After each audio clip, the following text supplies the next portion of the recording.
contar todo el material que he llevado a mi viaje fotográfico de las Lofoten y cuáles creo que han sido mis errores y mis aciertos a la hora de elegirlo cuando... después de la intro.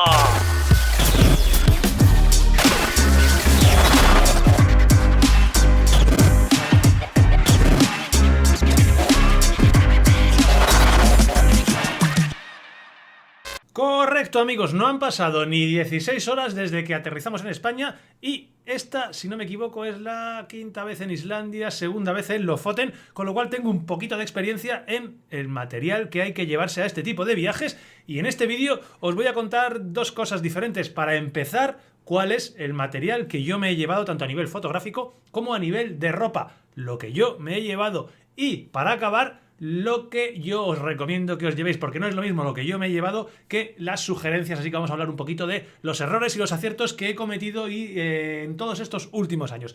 Vamos a empezar con el material fotográfico. ¿Qué es lo que yo me he llevado? Pues muy sencillo, dos cuerpos de cámara, Sony A7S3, Sony A9 II, que es esta que tengo aquí, y un total de 1, 2... 3, 4, 5, 6 lentes, entre las cuales tenemos 1, 2, 3, 4 grandes angulares, un teleobjetivo y un 35 milímetros.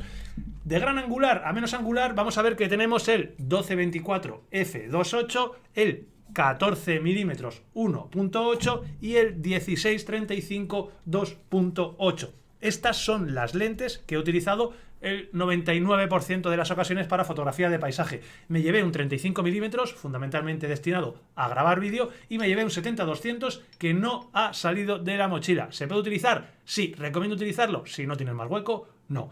En cuanto a lentes, yo utilicé fundamentalmente el 12-24 porque esos 12 milímetros me dan unas posibilidades brutales para hacer primeros planos muy cerquita del primer plano, maxificar ese primer plano, tener un fondo muy pequeñito que luego podemos hacer más grande en postprocesado, meterme dentro de cuevas. Bueno, los 12 milímetros son una auténtica pasada, encima es 2,8, con lo cual es una lente perfecta para hacer fotografía nocturna y buscar esas posibles auroras, pero tiene un gran problema y es que esta lente que tiene convexa y este parasol integrado lo imposibilitan para utilizar filtros delanteros. Sí que es cierto que se pueden utilizar filtros en la parte de atrás, filtros de densidad neutra que no polarizador. La lente alternativa, que es esta que tengo aquí, el 16-35, es una lente que es 2.8 también, muy buena para fotografía nocturna, pero es 16 milímetros. Hay mucha diferencia entre 16 milímetros y entre 12 milímetros, más que esos 4 milímetros que parecen muy pocos. ¿Qué gran ventaja tiene esta lente? Que tenemos una rosca y podemos ponerle delante los filtros que queramos de 100 milímetros sin complicarnos mucho la vida con filtros grandes. Podemos utilizar filtros de densidad neutra de 3, de 6, de 10,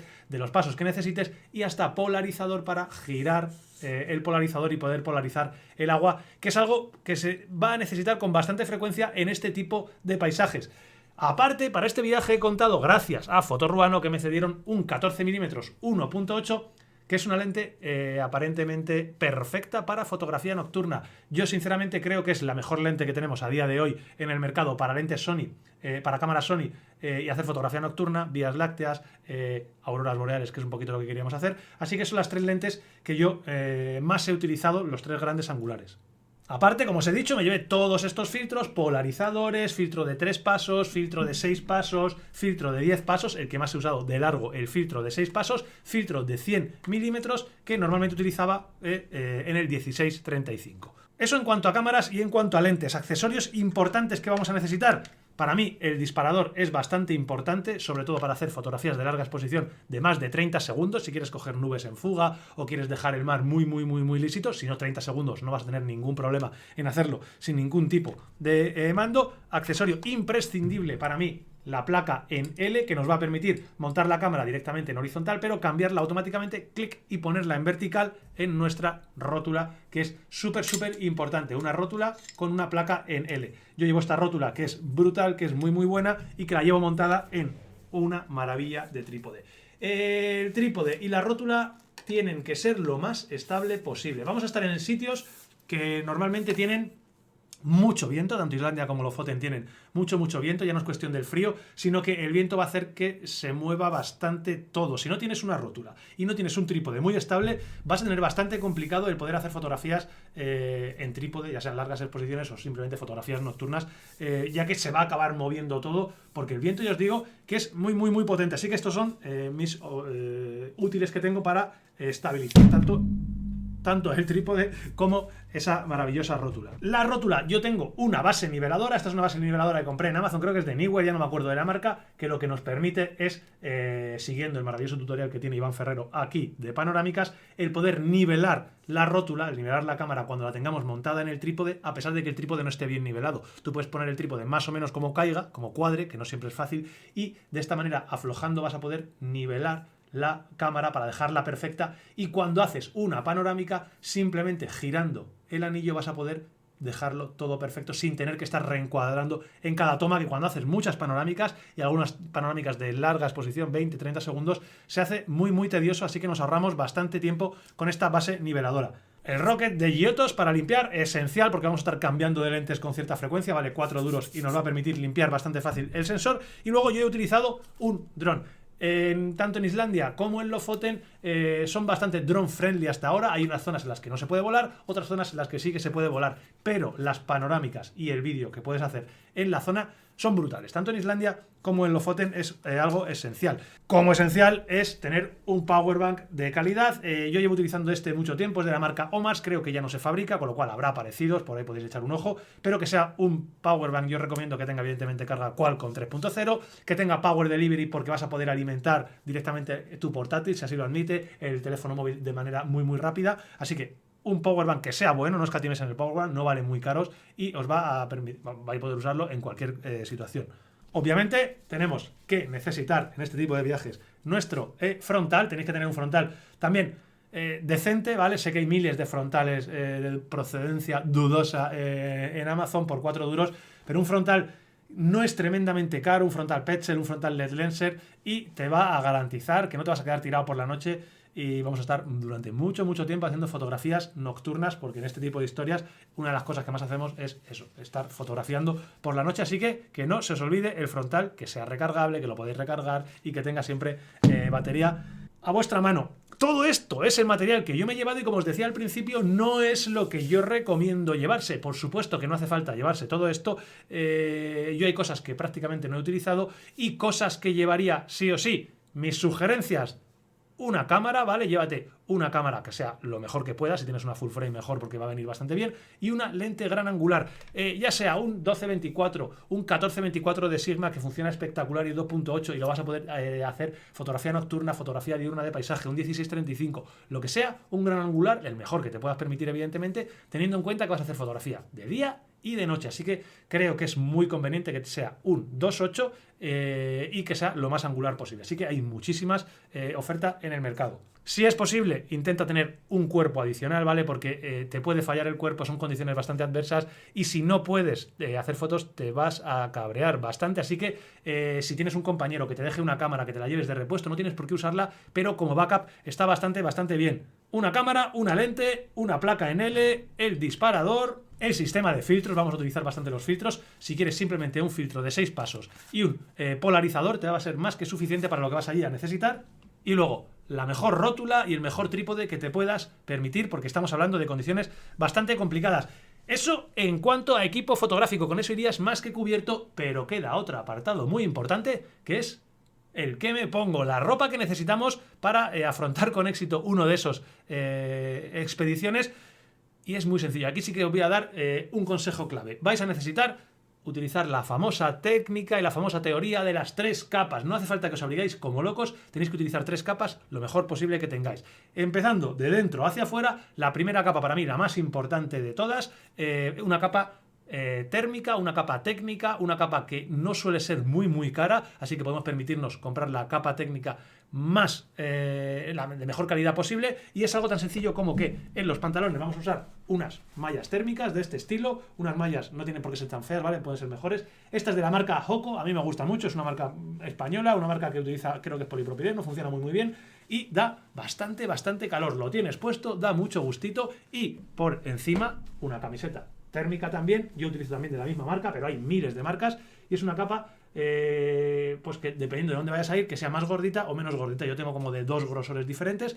La capa, la camiseta interior me la remeto bien por dentro de las mallas y por ahí ya sé que prácticamente voy a guardar todo el calor corporal, que es esencial para no perder ese calor corporal que se nos quede en esa primera capa. Después necesitaremos la segunda capa. Para mi gusto, la menos importante, en la que no hace falta que nos gastemos tanto dinero, es una capa que nos va a abrigar, es la típica capa que podemos tener algo así, por ejemplo, son los típicos forros polares, algo como esto, que no sea muy gordo, y lo que va a hacer es también mantener nuestro calor en función de dónde vayamos a ir y la temperatura. Necesitaremos que sean más gordos o menos gordos. Yo utilizo esta que me encanta, es estilo Polar Tech, que vas a tener ese calorcito, y hay también muchos grosores en función de si vas a ir a Islandia en diciembre a temperaturas de 15 bajo cero o si vas a ir a Lofoten en noviembre con temperaturas por encima de cero. Entonces hay que elegir esa segunda capa en función de lo que necesites. Y la tercera capa es muy importante también, casi tanto como la primera capa, y es la que nos va a permitir hacer que, si la primera capa evitaba que saliera el calor de nuestro cuerpo, la tercera capa lo que va a hacer es evitar que entre el frío en nuestro cuerpo. Es una capa aislante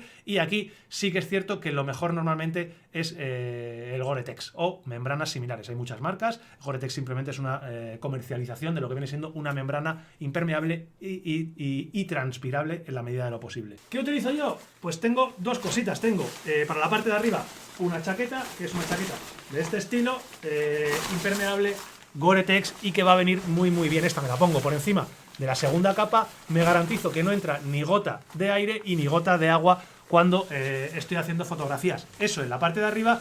Y en la parte de abajo, algo más complicado porque no es sencillo, tengo unos pantalones, son pantalones que viene el gorro, unos pantalones también de Gore-Tex. Estos son más difíciles de encontrar, es complicado encontrarlos a un precio barato, con lo cual, si no te puedes permitir unos pantalones de Gore-Tex, intenta comprar unos pantalones lo más impermeables posibles y lo más cortavientos posibles para evitar que ese viento entre. Hay membranas más baratas que el Gore-Tex, así que echad un ojo. No es fácil encontrar pantalones de Gore-Tex de senderismo, ya que casi todos están más destinados a deportes de nieve, snowboard, esquí, etc. Así que lo que podáis, pero lo importante es ir forrados por fuera con membrana para que prácticamente nada entre. Súper importante, el gorrito, tener un gorrito que nos lo podamos poner y que vayamos monos y sobre todo que no nos salga el calor por la cabeza. Y acabaríamos con los guantes, donde aquí tenéis que tener unos guantes y es complicado en fotografía encontrar unos guantes que nos abriguen y que nos permitan manipular la cámara.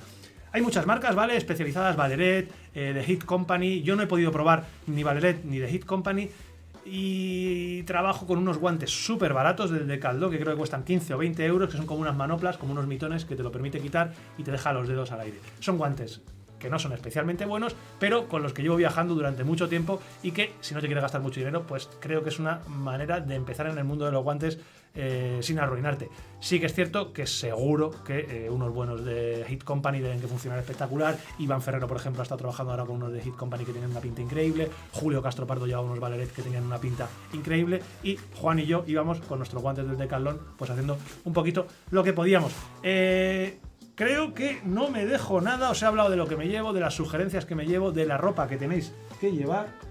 Me dejo ahí una cosa, por cierto. Si vais a un sitio que haga mucho frío, yo lo llevo siempre porque lo tengo y me viene muy bien.